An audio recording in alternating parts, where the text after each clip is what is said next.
Well, good morning, everyone. My name is David Tillman. I'm the ministry engagement pastor here at Grace Valley Church, also known as the new guy around the campus. So if I haven't had a chance to meet you yet, I hope I get a chance to do that soon. And Andy and I have been friends for over 20 years and have had the opportunity to do ministry in a couple different churches and several different ministry contexts. So it really is such an honor to be here, and we're so excited to be here as I join my family with your family, the Grace Valley family. Since we're talking about family, here's a picture of mine coming up. Yeah, that's us right outside on Easter this year, and the one on the far left is my wife Jennifer, who holds that whole thing together right there. In fact, she and I will be, on Wednesday is our 25th wedding anniversary, so we've been together for a while, and she deserves that applause. And then my daughter right there is 18 years old. She just graduated from high school and is headed to Fayetteville. She's going to be a Razorback, and I think there's some Razorbacks in the room somewhere. There's a few of them anyway, so that's where she's headed. And then my son Charlie is 16, and he's headed into 10th grade, so he gets all of our love and all of our attention, all of our focus on him for the next few years at home, and I know he's so excited about that. He just cannot wait. One of the things that I love about my family, there's a lot of things, but one of my favorite times that we have together is when we gather around the table at night. Jennifer always made that one thing that we are going to, as much as we can, get around this table, look each other in the face and talk about our day. And as they get older, it gets harder, but we've been able to do that. My favorite thing, though, is when somebody puts their hand down, like they get an excited look on their face and say, "You guys are not going to believe what happened to me today." And the reality is 95% of the time that's me. But I love it when anybody around tells a story. The story I'm about to tell you is one that I told them not that long ago. I said, "Guys, when I was 20 years old, you're not going to believe this. This actually happened to me, though. When I was 20 years old and I was in college, I had the flu. I remember I was super sick. I know I was super sick because I went to the doctor. I'm a typical guy. I don't go to the doctor unless it seems like there's no other option and I might actually die. I go to the doctor, and that time I did. I dragged myself in there. You know how it was? Like, I felt so bad that my hair hurt, which I had at the time, because I know you're thinking it. I had hair and it hurt. Everything on me hurt. I go up, I fill up the paper, I go sit in the corner, and with everybody else, it's just hacking and coughing and sneezing. If you weren't sick, you are now sick. It's locked in. Now you have the flu because sitting in this room with all of these people, and then they call your name. You guys know how it works, doesn't mean anything's happening. You just go down the hall to the smaller room where you wait for a really long time. They tell you to take off everything that makes you feel comfortable and dignified, and then put on the gown and sit up on the crinkle paper. And so that's what I did. Read every single one of the magazines that's in the room, starting with the ones that were interesting. Like, I read the golf magazine, then I moved on to like Better Homes and Gardens, and somewhere along the line it got desperate, and I'm reading Prevention magazine for seniors as a 20-year-old. But I ran out of things to do and eventually just gave up, sat down on the paper, laid back, and fell asleep. I know I was asleep because when I woke up, I was shocked. Not because of anything I heard, but because of what I didn't hear. You know how normally when you're sitting in the doctor's office and you hear the clanking of charts, you hear the nurses talking in the hallway, you hear people walking up and down. I heard nothing. It was just deathly silent. And about the time that it's registering on my mind that it's a lot more quiet than it should be, I'm looking at the little strip under the door and it goes black.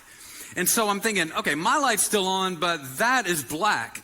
And I've got a really active imagination, so immediately I'm like, somebody's in a hockey mask, coming down the hall with a machete, something bad's happening, they've cut the power to the building. I was thinking the worst, which is what I tend to do. And I get up and I look down the hallway, and as I do, I look down the hallway, and at the far end, framed by light coming in from outside, is the last nurse leaving the building, walking out and locking up. I can already hear the alarm kind of blinking, and they're about to leave me in this doctor's office. So I scream out, I'm like, "Hello?" And she turns around and her eyes are as big as mine. And she's like, "Oh my goodness." I could see it registering like I had one job. Make sure that nobody gets left in the building, and I failed. And I don't remember what she said because it was a little disappointing, to be honest. I didn't feel good in the first place. She comes back into the room, and the bottom line is, "We forgot you." We didn't remember that you were here, and I'm so sorry. The doctor is already out of the building. I'll see if I can catch her outside.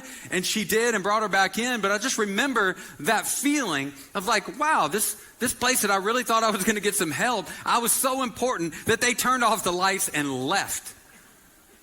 I doubt that anything, even remotely, I hope that hasn't happened to anybody. If it has, tell me. I've never heard anyone tell me the same exact thing happened to them. But here's what I know. What I know is that we've all encountered times in life where we felt like the lights went out. Places that we thought we could find help. People that we thought would help us, they just kind of turn their back on us and walk away. Maybe it was a close friend and something happened in your life and you kind of went for them support and found out they were out. Or a spouse that just kind of turned their back and walk away. It's not always somebody that wants to. Like maybe in your story, something like happened in my story happened where you have a parent that you love and you look to and you think, I'm going to be able to look to this person for support my entire life. And then they get sick and die. And you're like, what now? And everything just kind of goes dark because the plan that you had for help, you realize now that isn't going to work. And so you're just kind of grasping around. And the good news is that today we're going to see why that happens so often in life. We're also going to see where we can find a hope in life that will never disappoint. This summer we're in a series called Summer Playlist, and we're walking through the songs of Ascent.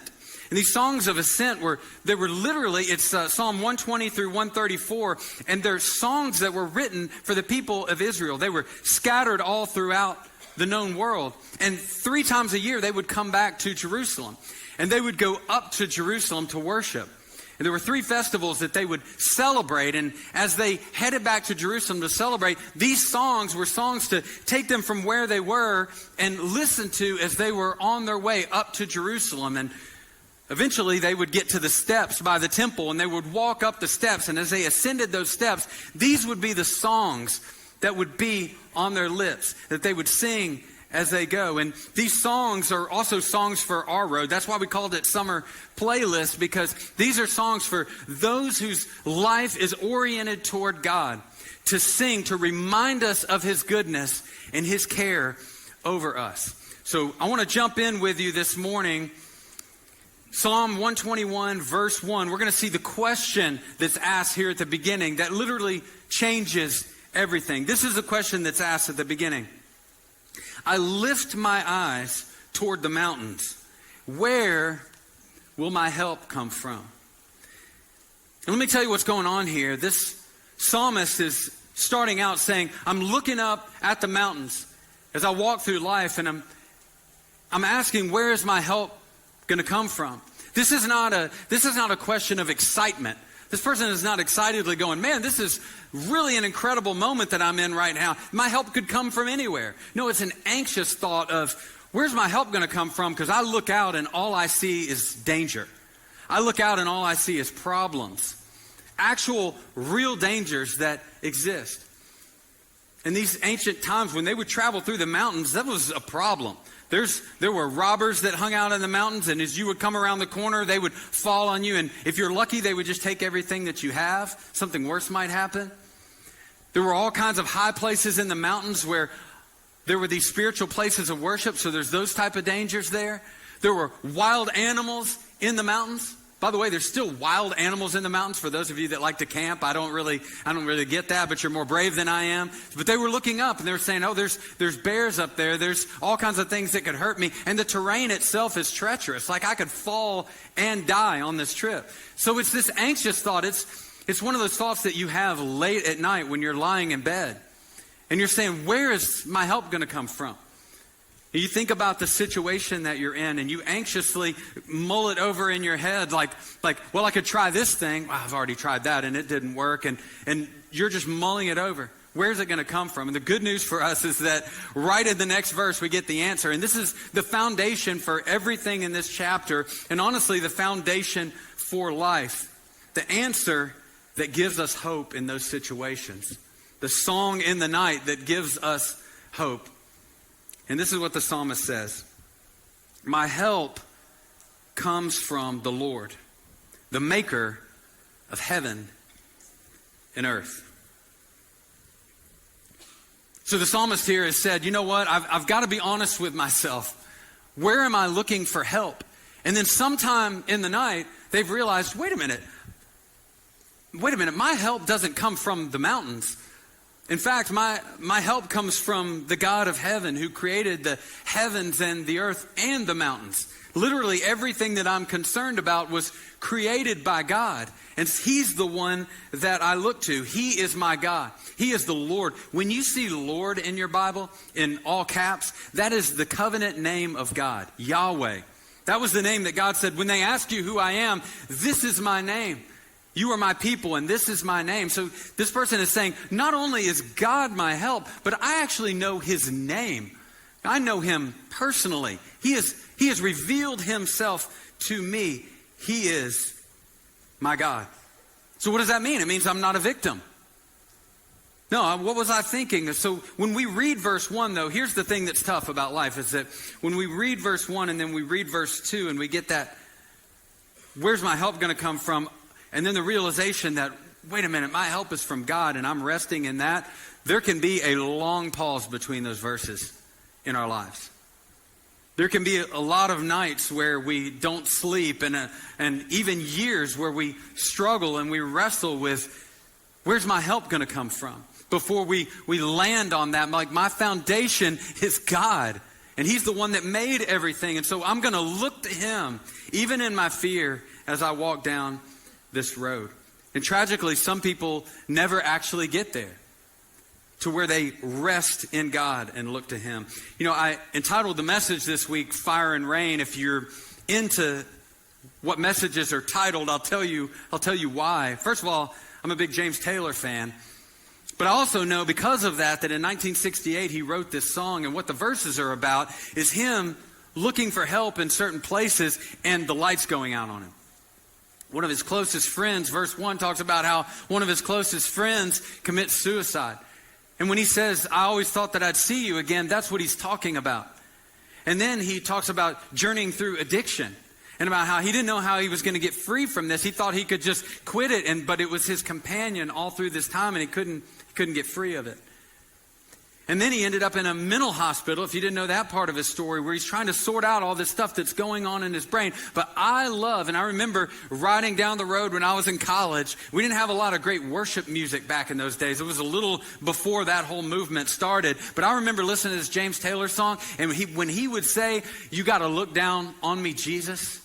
You got to help me make a stand. You just got to see me through another day. My body's aching and my time is at hand. I won't make it any other way. I felt that like I've never felt anything in my life. I remember just hitting replay on that thing like, Jesus, you have to help me. Like I've tried everything and it's not working. Won't you look down on me? And that's what worship does.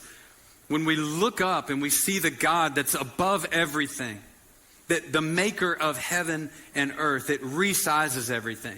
Because true security ends here. First of all, us recognizing our need, that we have needs. And then the realization that the only place that we're going to find a lasting, enduring help is in the God of heaven. That's the only place that we can find it. And in the prophet Jeremiah, in the Old Testament, we have an incredible story that's there. God used to speak through the prophets to His people, to give direct messages to His people.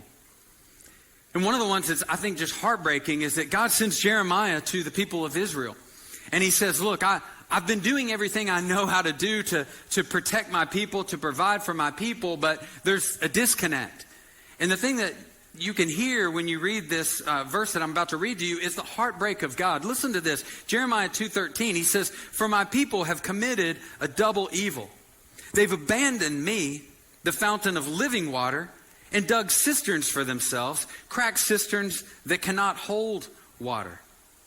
God is saying, look, we're out here in this desert climate, so He uses a metaphor that they understand. If you don't have water, you're dead in a few days. And He goes, that's not a problem, though, because I am a fountain of living water. And so with my people, I've been trying to tell them that I'm with you. I'm for you. I've got everything that you need. Instead, they're going around and they're digging these holes in the ground, these cisterns that can't hold water. And then they're frustrated because, well, this hole that I dug, it dried up. So maybe I'll just dig another hole. Maybe I'll look for help in a different place. And every single one of them, time after time after time, just dries up.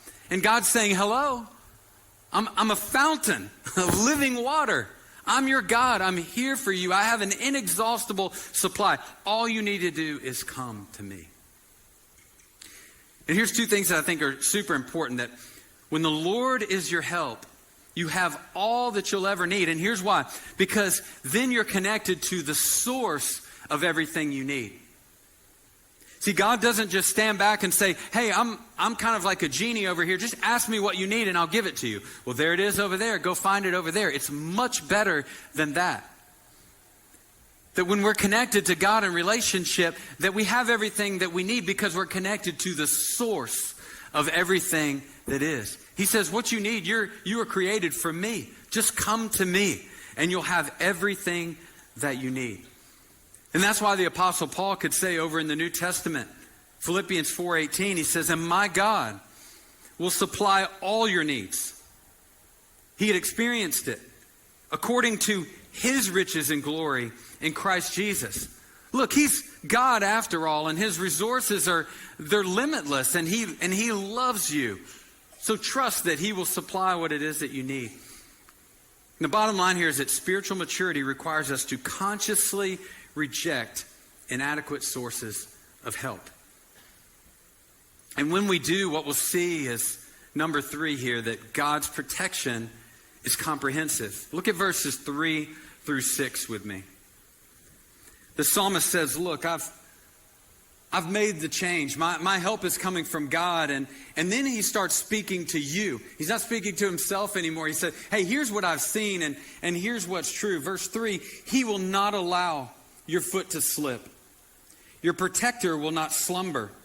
Indeed, the protector of Israel does not slumber or sleep. The Lord protects you. The Lord is a shelter right by your side. The sun will not strike you by day or the moon by night. It moves from anxiety to confidence. Listen, here's what I know about God. Remember this. Sing this as you walk down the road. And I love the way that he brings it down to the personal level. He says, look, he won't allow your foot to slip. And I don't know if any of you have ever had this thought about God, but I know I have, where it's this idea, and it's a false one, about God's up here at the top of the mountain. And at the top of the mountain, he's looking down there and he's saying, Dave, I'm rooting for you, buddy. I've given you lots of equipment. You're geared up. You've got this. He's giving you a pep talk, and he's like, I'll be up here whenever you get up here. I hope you make it. That was literally the thought I had about God. But what you see here is that it's much better than that. God's not up on the top of the mountain. He's down there in the climb. And he's saying he's not going to allow your foot to slip. He's literally so close that he can say, hey, the place right there that you're about to put your foot, that doesn't look super steady. Maybe you ought to choose a different foothold. Maybe you ought to be really careful on this next step. He's not going to allow your foot to slip. The Hebrew word shamar, it appears 6 times in these 8 verses. And here's what this word means. It means to guard, to watch, and to keep. It's this picture of a God who's close enough to guard over your life, even the things that you cannot see that are around you, to watch over you and to keep you, that he's that close. And the other thing that he tells us next is that he also doesn't need to sleep. Like other people need to kind of clock out for a minute and kind of refresh, that he never checks out on you. He's never going to put you on do not disturb. I found out, by the way, not that long ago, that that's a pretty bad idea to put certain people on do not disturb. Guys, learn from me. Don't put your wife on do not disturb, because let your wife interrupt the meeting if she needs to interrupt the meeting. Might be super important. But God never does that. You're never going to see at the bottom that, he has his notifications are silenced. He's going to need to take a little bit of a break. But we think that often, don't we? We say, well, I know that God's probably got more interesting things or bigger things to think about than me, but the reality is just the opposite. And another thing that's great is, and I'll just tell you all of my problems I had when I was growing up. Another thing that I thought about God was this. I thought that God was watching from the top of the mountain. And while you might think that was good, I thought it was bad because I thought he's just waiting for me to slip up. And I know I'm going to. I've done it time and time and time again. So what I thought is that God's looking from the top of the mountain going, I'm rooting for you, buddy, but if you mess up again, I'm going to slap you off the mountain. I really thought that was going to happen to me, that God was just waiting to jump on me. So one of my favorite verses in the Old Testament is 2 Chronicles 16:9, where I found out the opposite of what I thought was actually true. It says that the eyes of the Lord roam throughout the earth to show himself strong for those who are wholeheartedly devoted to him. So God's not looking to punish you. He's looking to show himself strong. He's looking to see someone that is moving in a Godward direction in their life and saying, hey, I want to show up and I want to support this. I want to be here for you. I want people to look at your life and say, wow, God really is huge. God really is strong because I know him or I know her. And to see what God's doing with their life is truly astounding. He wants to show himself strong in your life. You know, one of the things that I love about Hebrew culture is that the way that they structured their day was completely different. It's actually the opposite of the way that we structure our day. Our day starts in the morning when we open our eyes, and immediately we start thinking about, all right, I need all the coffee. I need all the things. Let me go look at my to-do list. Let me get after it today. You know, I need to go out and crush it. I need to do the cold plunge. I need to do whatever it is that you do. I've got my system and I need to get running. And what can happen is that we start to orient our lives in such a way that, okay, well, everything depends on me. But see, the Hebrews did it completely the opposite. Their day started at nightfall. And so what did they do at the beginning of the day? At the beginning of the day, they would eat dinner. They would get together with their family a little bit. They would pray, thank God for everything that happened that day. And then they would leave it all in God's hands and they would go to sleep. And see, what that teaches is that God doesn't need me to run. It doesn't depend on my effort. I don't have to run around and figure everything out. In fact, God works while I sleep. And so I can go to sleep and I can just release everything to him. And I can rest and I can trust in him. That's the picture of God that we get here. And the last thing I want you to see is that God's protection is eternal. Verses 7 Verses 8, the Lord will protect you from all harm. He will protect your life. The Lord will protect your coming and going, both now and forever. And guys, these verses are so comforting for me. Because if you're a little bit neurotic, like I am, you've been maybe listening this whole time and you think, okay, I'm hearing about the protection of God. I'm hearing how he upholds people, and I think that's great for all of you, but like, you don't know me. You don't know how able I am to mess this thing up. So there's got to be a loophole where God can go, I mean, I have done so much, Dave. It's time for me to kind of step back from this relationship. But what the writer does here at the end is takes all of those loopholes away. I want you to see how there's three things that he says. First of all, this promise extends to he will protect you from all harm from your whole life. So this is comprehensive coverage for your entire life, your entire being. And it extends to two extremes. Hebrews would use two extremes to mean, it means everything in between this. It is your going out and your coming in. That means no matter where you go in life. So it's your whole self everywhere you go. And then the next thing, the time frame is from this time right here till forever. So it includes all of eternity, your entire existence. So that no matter what you go through in life, because we're all going to face difficulty in life as we walk through this life. But as we do, we know that we're going to have God with us as our protector, watching, guarding our lives in the midst of that. One of my favorite examples of how this works, that God doesn't always calm the storms in our life, but sometimes he lets the storm rage and then he calms us in the center of it.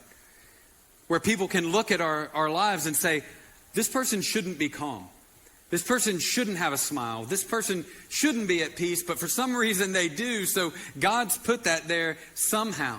And one of my favorite stories about this is one that would be very, very familiar to you. And it's the story of Jesus' disciple Peter, when he walked on the waves.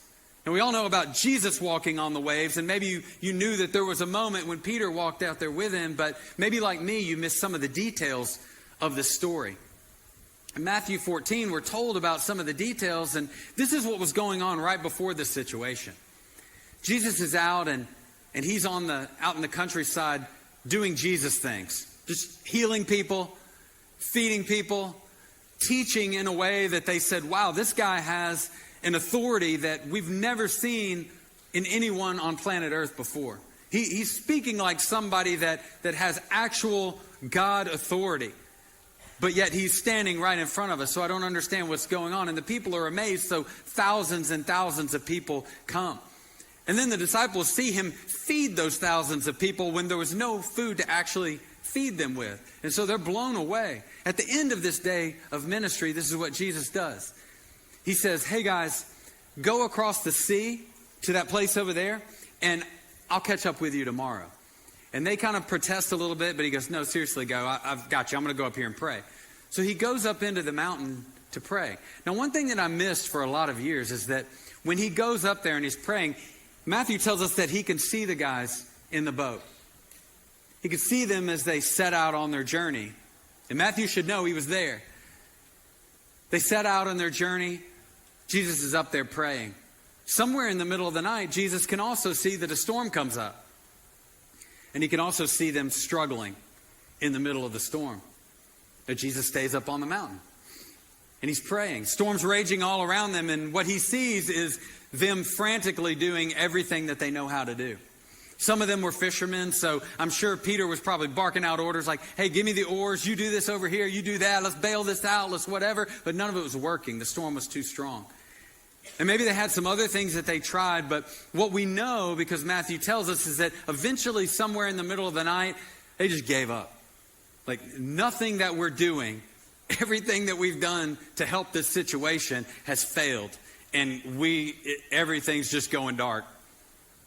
Let's just give up, and what happens at this point, where it's at that point that Jesus comes walking to them on the water. And we'll pick that up in verse 25. Here's what happens. Jesus came toward them walking on the sea very early in the morning. And when the disciples saw him walking on the sea, they were terrified. It's a ghost, they said, and they cried out in fear. So they're not even trying to be cool anymore. They're just screaming like there's a ghost walking out here on the water. So Jesus spoke to them. He says, have courage. It is I. Don't be afraid. And then Peter does a pretty amazing thing. He says, Lord, if it's you, command me to come to you on the water. And so Jesus says, come on. And climbing out of the boat, Peter started walking on the water and came toward Jesus. But when he saw the strength of the wind, he was afraid. And beginning to sink, he cried out, Lord, save me. Immediately, Jesus reached out his hand, caught hold of him, and said to him, you of little faith, why did you doubt? Now, for a lot of years, I would hear this story, and I heard Jesus chiding Peter. I heard him being really upset with Peter. Like, Peter, your faith is so small. What is wrong with you? But I don't think that's what's happening here. And here's why. Peter's little faith that Jesus is talking about, when his little faith was in the big God that was walking on the water towards him, Peter said, hey, can I come out there? And Jesus said, come on. And because of Peter's faith, though it was little, it was in the right place. And because his faith was in Jesus, he's out there defying the natural order of things. We all know in this room that you can't walk on water. It doesn't happen. And that's one thing when Jesus does it, because you say, okay, well, he's God. There's something going on there. But we have a man, Peter, who's not God, stepping out on the water because Jesus says, hey, come on out. And he walks out onto the water. It's a pretty incredible scene, to be honest. But what we see also is that when the waves get rough, it becomes clear that Peter had more faith in the power of the waves. At some point, there was a switch made. His little faith was no longer in Jesus, but he started looking at the waves. And his little faith, when he looked at the waves, he had more faith in the waves to take him under than he did in the power of Jesus to hold him up. And I don't know about you guys, but I find myself right there with him so many times. It's amazing to me how God can provide for me, protect me, do something in my life that is absolutely supernatural. Like, there's no denying it. God, that was you, and we're so amazed and we're so thankful. I can turn around the next day and I can be going, where's my help going to come from? Oh my gosh, how can I get through this situation? Like, I'm thinking that God came here and he brought me to this place just to abandon me. But yet he's the same God, and he's standing there, and as long as our faith is in this Jesus, then he can hold us up. And I love that when Jesus is about to leave the earth, he says to them, he says, look, I'm about to go away, and as you guys are going, just remember that all the authority has been given to me, and I'm going to be with you till the end of the age. I'm always going to be with you. I'm never going to leave you. And I can just imagine when, after the church was founded and these guys were teaching and they were sharing this story, you can imagine that Peter probably told this story thousands and thousands of times to people that are like, wait a minute, what happened? Like, you were walking on the water? And he says, yeah, this actually happened. And that little faith that he had in God just continued to grow and continue to grow. And this is the way it works in our life as well. Our little faith encounters this big God, and we step out and we see that even in this thing that might look simple to someone else, that God holds us up. And next time we say, I'm really scared. I don't know what's going to happen, but I know that God is able to hold me up. And our faith grows, and our faith grows in this big God that we serve. You know, when I was in Honduras, when I was in my 20s, I was able to take several mission trips there in my early 20s. And I'd never been out of the country in my whole life. So everything was new and everything was interesting. But we would go to these villages that were out in the middle of the mountains. And out there was no electricity for miles. We had to bring in all of our food. I mean, it was just a totally foreign situation. But one of the things that was really, really foreign to me was the darkness. As somebody that's lived in a city my whole life, I've never been somewhere where it's completely dark. And one night after we were up there we had tent meetings that we would do at night where we would share the gospel with people. We were standing around and we were talking. We were supposed to be cleaning up and taking everything back to the place we were staying, but we weren't. We were just hanging out and talking. And eventually, the person that was running the generator said, all right, that's enough of that, and pulled the power. And it was completely pitch black. So we're looking around for all of our things, and then we're looking around saying, wait a minute, how are we going to make it back to the place that we're staying? I don't know how this is going to work. And as we're trying to figure all that out, I don't know if it was me. I don't know if it was somebody with us, but somewhere in the story, somebody looked up and nudged the people around, and we looked up into the sky. And I've looked for a picture that would estimate what I saw in the sky that night. And this is as close as I could come. This is kind of cheating because this is from the Hubble telescope. But this is what I saw when I looked up at the sky. Now, if you're a country person, this might not be a big deal. You're like, okay, when I could tell the Honduran people were looking at us like, what is wrong with these people? Because we're just looking up into the sky in awe. Because immediately, everything that was around me, all the mountains, all of the things, even the things that I was thinking about, all of that was gone. And I was in awe of the God that could fling stars into space. Immediately, I was contemplating like how big the universe is and how small we are, because that had resized everything in our life. And you know what I realized? I realized that there's an opportunity in the dark. When those dark places happen in our life and the thing we were looking to for help turns around and walks away, and there we are trying to figure it out, there's an opportunity that we have. And the opportunity is that we can lift our eyes and we can see a God that's so big, the maker of heaven and earth. And it just resizes all of the problems and all of the issues that we have in our life. Everything around us may still be the same, but when we realize that we have a relationship with the source of all things, somehow we're able to rest. Somehow we realize that He really does have us. He really is our protector, and He really is enough. And you know, when I think about the church and I think about how when we come together and we sing songs and we bring our lives together, the church is really just a group of people that have seen something that we can't unsee. We're a group of people that have seen, you know what, I was at the end of everything last week in our baptism videos that we saw. Like, I was so deep in addiction, I didn't ever know how I was going to get out, but God stepped in. And He pulled me out of that and He saved me. And it's been 10 years and I've been sober. Those are such incredible stories to hear from people. Or maybe, you know, I could tell you, one time I will tell you the story of how, you know, I was 19 when my dad died and everything just kind of went dark. But I know, because I've seen it, that there's a God that is a father to the fatherless. And that He can sustain you, and that there will be wisdom in your life, and you are not left on your own. Just look to Him and find everything that you ever need. And I could go on and on and on. You could go on and on and on. You could tell your story, but in just a minute, we're going to do exactly that. Because this song that we're about to sing is called The Goodness of God, one of my favorites. And the song just talks about how all my life that God's been faithful.